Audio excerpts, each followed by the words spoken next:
હા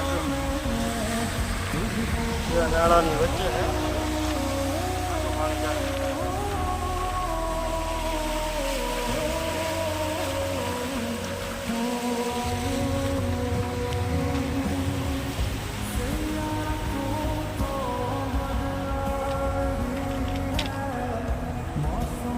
કોઈ આપણને સપોર્ટ ન કરતું નહીં સપોર્ટ કરો સારી વાત છે થોડીક સપોર્ટ કરી નાખજો તમે.